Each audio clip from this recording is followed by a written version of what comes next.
Bienvenidos, queridos amigos y hermanos, a nuestro Consejo de Maestros en la Misión Centro Oeste del Perú. Estamos ya en la lección número 6 y aquí tenemos dos amigos, dos grandes pastores que nos van a acompañar en el repaso y con el ciclo de aprendizaje de la lección de esta semana.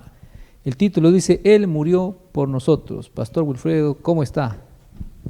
Muy bien, gracias pastor, gracias apreciados hermanos por la invitación. Hoy estamos ya en una lección más y estamos contentos. Aquí desde San Martín de Porres, estamos viniendo para poder discernir en la lección de escuela sabática, pastor. Gracias, Pastor Wilfredo. Pastor Samuel, qué gusto tenerlo también con nosotros. No, es un privilegio poder participar en esta maravillosa escuela, que creo yo con estas lecciones estamos enfatizando y profundizando nuestra convicción en ese Dios maravilloso. Así es, verdad que el título es un resumen, ¿no? Un resumen propicio, creo, al tema principal, no solo de la lección, sino de toda la Biblia, ¿no? De todos los mensajes. ¿Cuántos sermones no habremos predicado con esta frase, ¿no? Él murió por nosotros. Vamos a partir la lección en dos secciones. La primera vamos a ver el plan de salvación y la segunda vamos a ver el significado de la cruz. Pastor Samuel, el plan de salvación. ¿En qué consistía el plan de salvación, Pastor Samuel? Ver a una humanidad, ver a aquella creación maravillosa que Dios había puesto en esta tierra y que por causa del pecado estaba arrastrando a todos hacia la muerte. Dios tuvo que poner en acción lo que ya, según la palabra de Dios dice, algo en favor de aquella humanidad que estaba hundiéndose en el pecado y en la muerte. Vale decir, el plan de salvación es ese rescate, es esa mano ayudadora, es ese auxilio preciso para poder salvar a aquel que estaba ya sin esperanza. Ajá. Pastor Wilfredo, el plan de salvación, ¿cómo se originó? ¿Puede ayudarnos un poquito? ¿Fue después de la caída salió el plan ya venía desde antes? ¿Cuán antes en todo caso?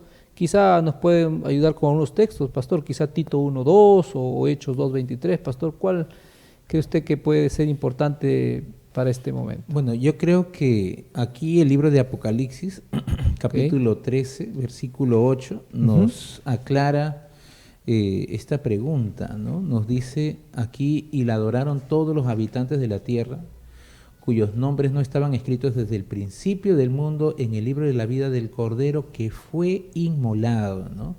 Aquí nos indica claramente pues que el plan de salvación no fue un plan de último minuto de Dios, sino que Dios ya había destinado desde antes de la fundación del mundo que el Cordero fue inmolado. Claro que lógicamente Jesús fue inmolado lógicamente después de la fundación del mundo, solamente que esos corderos eran un símbolo que prácticamente tipificaban el futuro sacrificio de Cristo en la cruz del Calvario. Así es. Pastor Samuel, ¿qué más podemos hablar acerca del plan de salvación antes, ¿no? Pedro, Pablo mencionan la frase antes de la fundación del mundo. Pastor. Creo yo en la experiencia de Abraham, cuando Dios le dice, mira, ve y sacrifica ese cordero. No, pero primero le dice, ve y sacrifica no un cordero cualquiera, sino el sacrificio tiene que ser tu hijo. Ahí ¿no? estaba, difícil la prueba. Difícil la prueba, ¿no? Y entonces ahí se ve tipificado, creo yo, ese plan de salvación que ese Dios de amor estaba presentando para cada uno de nosotros. Pastor Wilfredo, entonces el plan de salvación va más allá de nuestros orígenes, ¿no?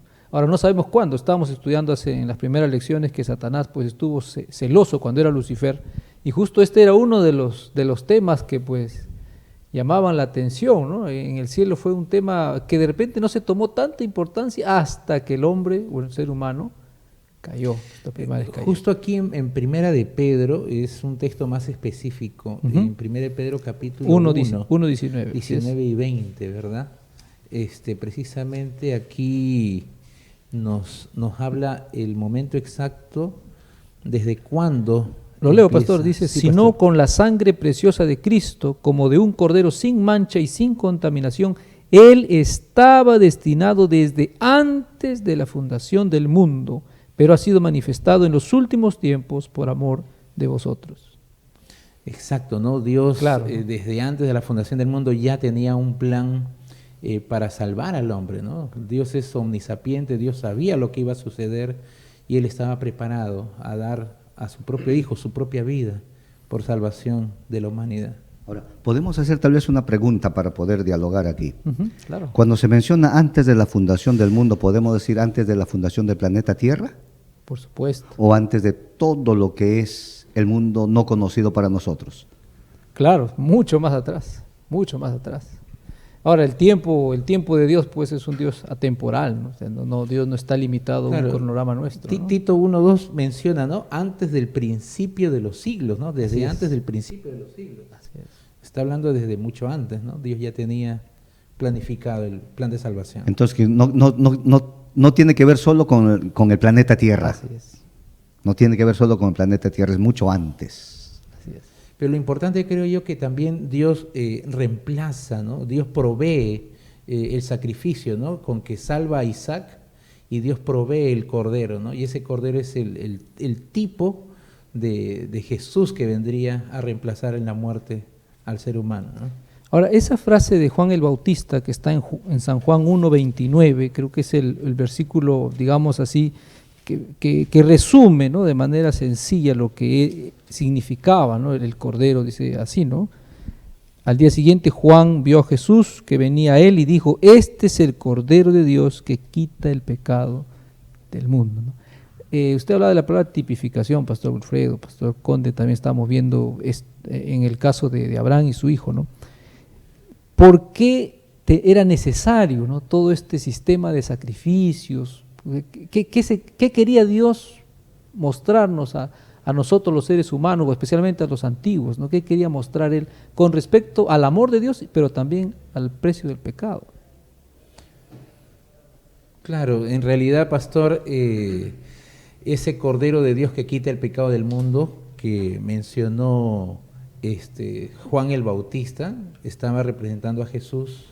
Aunque Dios no dictó la sentencia inmediatamente, estaba prometiendo un Salvador que ya inclusive Adán y Eva les había prometido, ¿no?, sobre la simiente, ¿no?, de la mujer, ¿no? Y Jesús precisamente cumple esto en el futuro, muriendo en la cruz del Calvario, ¿no? Precisamente Jesús nació para morir, vivió para poder morir como el Cordero sacrificado.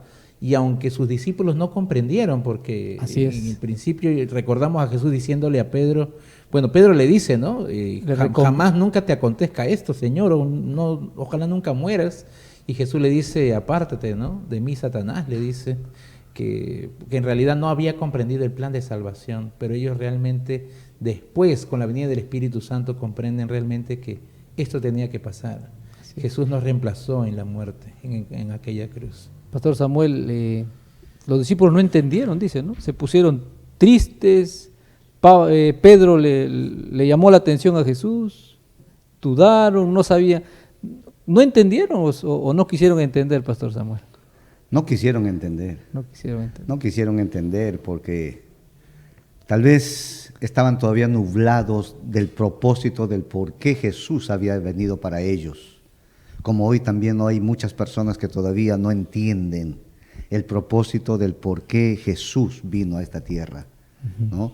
Entonces, vemos ejemplos maravillosos de cómo Jesús trató de hablar de una u otra manera a sus discípulos, pero ellos cegados. ¿Por qué? Porque ellos humanamente estaban todavía pensando en esa liberación solo del yugo romano. Así es. Pero Jesús no se refería solo a esa libertad, sino iba más allá. Había un yugo más grande. Había una mala concepción en su teología con respecto al Mesías, ¿no? Ellos creían que el Mesías iba a ser un liberador de la opresión romana, ¿no? Igualmente hoy en día existen muchas teologías incorrectas con respecto a la segunda venida de Cristo. Muchos piensan con respecto al rapto secreto y otras cosas, ¿no? Otros creen que Jesús ya llegó espiritualmente desde hace más de un siglo. y en realidad pues tenemos que sujetarnos a lo que dice la palabra de Dios, ¿no? A la correcta teología que Dios nos ha dejado en su palabra. Pastores, pasamos al segundo punto. Creo que está claro el plan de salvación. Primero, que Dios no es un Dios pues desprevenido. Esto no le sorprendió a Dios, ¿no? Claro, quizá la respuesta del ser humano dependía de él, pero Dios tenía ese plan, ese bendito plan de salvación que comienza para nosotros en Génesis 3:15, ¿no? Con el famoso texto de la promesa de Dios para la mujer. Ahora pasamos al significado de la cruz. Finalmente, Jesús se hizo como nosotros, el Hijo de Dios se hizo como nosotros en la carne, y pasó, como usted mencionaba hace un ratito, Jesús nació para morir y vivió para morir. ¿Qué significa la cruz? ¿Qué significado? ¿Qué implicancias? ¿Qué elementos trascendentales hay en este famoso Calvario? Bueno, en realidad pues cuando Dios menciona, inclusive Jesús menciona esa frase, consumado es, Él estaba pues venciendo a la muerte, que era pues la condenación final del ser humano, aunque sabemos que existen dos tipos de muerte: la muerte natural, que todo ser humano pasaremos, ¿no? Tarde o temprano, y la muerte segunda, que es la muerte definitiva, donde Dios extermina prácticamente la muerte de la faz del universo. Y la pregunta es, ¿cuál de las muertes Jesús afrontó en realidad, ¿no? Jesús realmente pues afrontó y venció no la muerte natural que todos pasamos o pasaremos, sino la segunda muerte, la definitiva, la que va a exterminar e erradicar el pecado del universo, ¿no? Esa es la muerte que Jesús estaba enfrentando, y en realidad pues Jesús venció en la cruz. La muerte era la condenación, y con su muerte vence a Satanás, aunque Satanás fue el ocasionador de su sentencia, ¿no? Uh-huh. Los libros de historia nos dice que ese significado de la cruz para las personas en ese tiempo era crueldad. Así es. Era lo más triste que alguien podía pasar. Llegar hasta la cruz, pues era lo más odiado tal vez por alguien. Pero esa cruz, ese madero, sin la presencia de Jesús, era todo eso. Así es. Pero después que Jesús fue crucificado, ahora esa cruz tiene un significado de esperanza, de vida. O sea, hay un cambio para esa cosa material, ¿no? Para esa cruz que es símbolo de cosas materiales. Pero con la presencia de Cristo, esa cruz es símbolo de salvación. De victoria. De victoria, de esperanza. De poder. Exacto. Pastor Wilfredo, qué tremendo, ¿no? El significado de la cruz. No sé si podemos ir a Primera de Corintios, que es un texto que me llamó la atención, y creo que a nuestros amigos, a nuestros maestros también seguramente nos hizo mucha referencia en Primera de Corintios capítulo 1, si no recuerdo mal, sí. Versículos 18 al 24, ¿no? Si lo leemos juntos, dice: la palabra de la cruz es locura a los que se pierden. Si ahí quedara, ahí nos preocuparía, pero dice: pero a los que se salvan, esto es a nosotros, dice el apóstol Pablo, es poder de Dios. Pues está escrito: destruiré la sabiduría de los sabios, frustraré la inteligencia de los inteligentes. ¿Dónde está el sabio? ¿Dónde está el escriba? ¿Dónde está el que discute asuntos de este mundo? ¿Acaso no ha enloquecido Dios la sabiduría del mundo? Puesto que el mundo, mediante su sabiduría, no reconoció a Dios a través de las obras que manifiestan su sabiduría, agradó a Dios salvar a los creyentes por la locura de la predicación. Los judíos piden señales y los griegos buscan sabiduría, pero nosotros predicamos a Cristo crucificado. Para los judíos ciertamente tropezadero, y para los gentiles locura. Y me encanta el verso 24, dice: en cambio, para los llamados, tanto judíos como griegos, Cristo es poder y sabiduría de Dios. Pastor Wilfredo. Claro, es poder porque tiene la fuente del poder para liberar al pecador de las cadenas del pecado, ¿no? Uh-huh. Y aparte la lección enfatiza 5 puntos importantes, ¿no?, del significado de la cruz. En primer lugar, la justicia de Dios, Así es. porque la paga del pecado es la muerte, tenía que haber muerte, condenación. El segundo es el amor, la misericordia de Dios, porque Él nos reemplaza. El tercero es el poder de Dios para liberarnos del pecado. El cuarto, dice aquí, la única esperanza de vida eterna, porque no había otra forma, ¿no? Y el quinto también, pues salvaguardó es un antídoto contra una futura rebelión, ¿no? Así es. Porque nunca había aparecido el pecado en todo el universo, nadie conocía, ningún ser celestial conocía las consecuencias del pecado, y al ver todas las consecuencias terribles del pecado, difícilmente se levantará otra vez alguien que quiera rebelarse en contra del gobierno de Dios, ¿no? Del amor de Dios. Yo a veces me pongo a meditar, sobre todo en Semana Santa, cuando se hacen escenificaciones, ¿no?, de la crucifixión de Jesús. ¿Qué pasaría si alguien por ahí dice, ya, yo voy a morir crucificado, voy a imitar a Jesús? Simplemente va a ser recordado como una persona que quiso pasar lo mismo, pero no ofrece nada. Así es. No ofrece nada. En cambio, Jesús, al llegar hasta la cruz, ofreció gratuitamente, dice la Biblia, gratuitamente esa salvación. Gratuitamente esa salvación. Ahora nosotros, si miramos la cruz y miramos sobre todo al personaje de la cruz, como dijo el pastor Willy, vamos a encontrar esos 5 puntos importantes que nos ayudan a esclarecer ese sacrificio grande de Cristo Jesús en favor de la humanidad. Pastores, para ir aplicando la lección de esta semana, ¿no? Es cierto que en la cruz nosotros recibimos el perdón de los pecados. Juan 3, 16 y 17 son textos maravillosos. Una lección nos dice que pongamos nuestro nombre, ¿no?, en lugar del mundo, etcétera. Y verdad que es profundo, pero dice también el verso 17 que el Hijo del Hombre no vino a condenar, sino vino a salvar. Pero algunos también han tomado esto como una cuestión, bueno, pues ya soy salvo, yo acepto a Cristo, su sacrificio, y ya no necesito más, no necesito ley, no necesito guardar nada, la ley no sirve para nada. Pastor, aplicando esto, ¿en qué medida el Evangelio, el sacrificio de Cristo es el centro de toda la Escritura y de toda fe cristiana? Pero, por otro lado, ¿qué implica también en cuanto al resultado de la cruz para aquel que cree, ¿no?, para aquel que ha aceptado esto? ¿Cómo debe vivir, en otras palabras? ¿Cuál debiera ser nuestra forma de pensar o de actuar cada día? Bueno, en realidad cuando nosotros pensamos y meditamos en el sacrificio de Cristo, en realidad, si tú te pones a pensar, querido hermano, en realidad pues la salvación no es algo que nosotros llegamos a merecerlo o a ganarlo por méritos propios. Así es. Sino es un regalo de Dios, ¿no? Es el único quien pudo pagar el precio del pecado, o la paga del pecado, que es la muerte, solamente fue Cristo Jesús.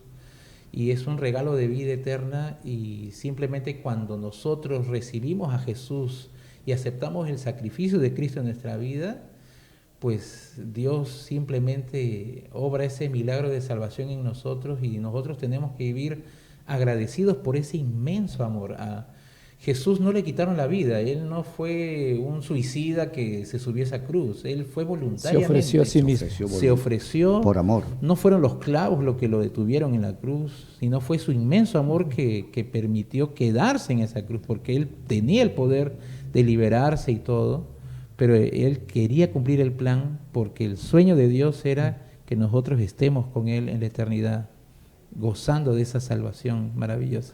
Pero esto, pastor, no solo debe implicar una aceptación, digamos, espiritual nada más, ¿no? Bueno, incluso ya me bauticé, ¿no? Sino ahora nos lleva a qué cosa, pastor.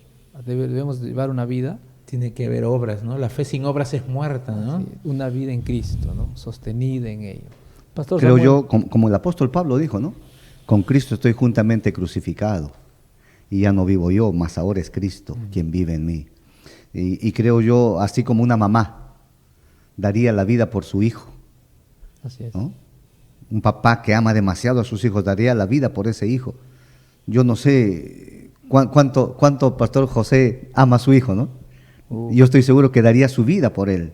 Por lo mismo el Pastor Willy, ¿no? Todos nosotros daríamos la vida por nuestros hijos.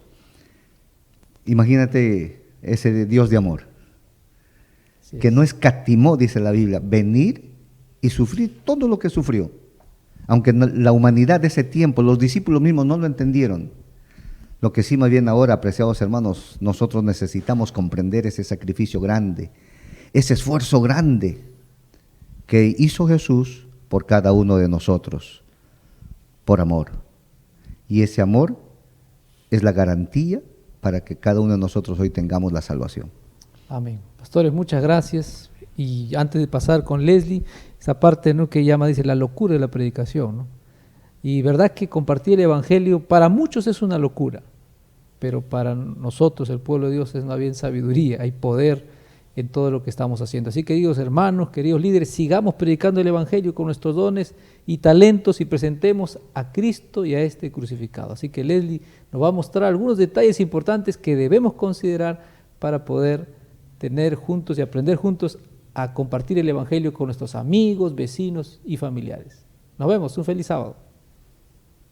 Llegó noviembre y con ello también la semana de siembra y cosecha Yo Voy. Prepárate porque del 5 al 12 de noviembre estamos celebrando esta semana totalmente especial. Para esto tú también te puedes sumar dentro de los 1000 evangelistas que van a estar siendo parte de esta semana. Iniciamos con una vigilia este sábado 5 de noviembre a partir de las 4 de la mañana. Además de esto, tú puedes sumarte a este gran equipo, a este gran batallón de evangelistas, como lo acabo de mencionar, son 1000 los que van a ir y predicar, compartir del amor de Cristo. Para estos 1000 evangelistas hay un kit sumamente especial que será entregado a cada uno de ellos de manera gratuita, y yo lo tengo justo aquí en mis manos para poder mostrártelo y compartir contigo también esto.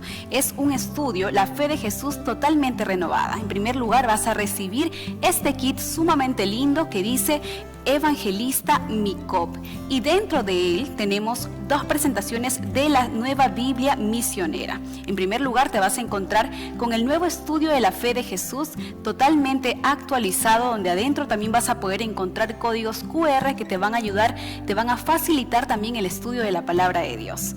Asimismo, hay 2 presentaciones de la Biblia misionera. Tenemos aquí la Biblia para los varones y también hay una linda portada para las mujeres, que también lo tengo justo aquí en mis manos para que lo puedas ver. Anímate, puedes inscribirte con cualquier líder de tu iglesia o con tu pastor de tu iglesia, el pastor distrital también, para que tú seas parte de los 1000 evangelistas que van a ir durante esta semana sumamente poderosa a predicar acerca del amor de Cristo.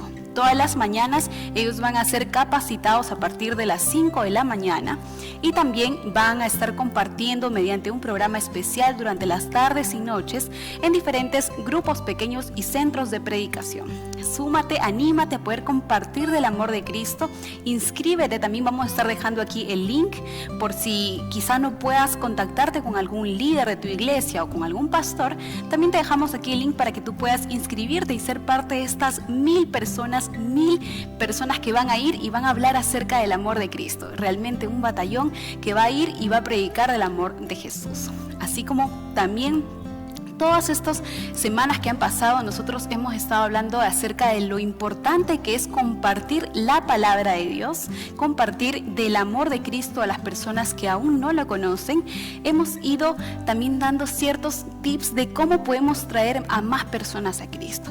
Principalmente hemos estado hablando acerca de poder nosotros encontrar personas que no conocen de Jesús. Quizá pueden ser nuestros vecinos, nuestros amigos o también algún colaborador del lugar donde tú laboras, y que tú puedas orar por estas personas, hacerte amigo de estas personas, ser siempre un buen vecino, un buen compañero de trabajo, y también poder hablarle acerca de tu grupo pequeño, cómo es que estudian la Biblia. Hemos estado dando diferentes tips y pautas que son importantes considerar para poder compartir del amor de Cristo. Y hoy te traigo los 2 últimos. Durante todas estas semanas hemos estado diciéndote cómo tú puedes ir y hablarle del amor de Cristo, cómo puedes ir y también invitarlo a tu grupo pequeño, cómo invitarle a darle algún estudio donde él pueda conocer a fondo acerca de quién es Cristo, quién es Dios, quién es nuestro Padre.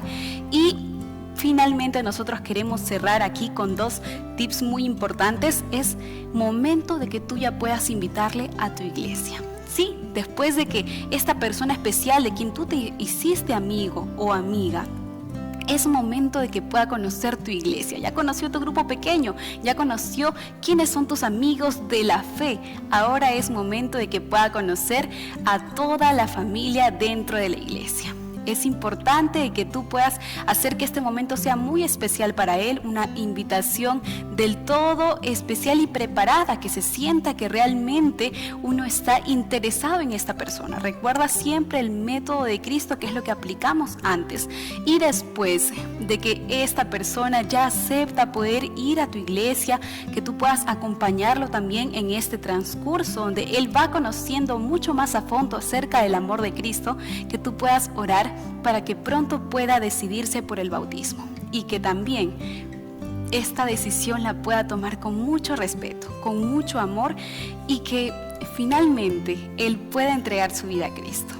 Esperamos de que esto te haya servido. No olvides también, si puedes, solicitar el link a tu pastor o algún líder de tu iglesia para que tú seas parte de estos 1000 evangelistas durante esta semana del todo especial de siembra y cosecha. Yo voy del 5 al 12 de noviembre. Recuerda que vas a estar recibiendo una linda Biblia misionera. Hay tanto para varón como para mujer. Adentro hay realmente muchas sorpresas. Tenemos tantos detalles aquí que enseñan acerca de la Biblia, enseñan acerca de un estudio mucho más profundo, nos explican acerca de cada detalle del tiempo en el que se escribió la Biblia. Tenemos también códigos QR dentro de aquí de la Biblia que tú puedes escanear, y lo mejor de todo es que en la parte final de esta Biblia tenemos también la fe de Jesús, y la fe de Jesús se encuentra desarrollada para que nosotros podamos explicar con más detalle y con mayor certeza acerca de este estudio tan bonito que es. Así que bueno, esperemos que tú también te puedas sumar a estos 1000 evangelistas y que puedas llevar el amor de Cristo a todo lugar.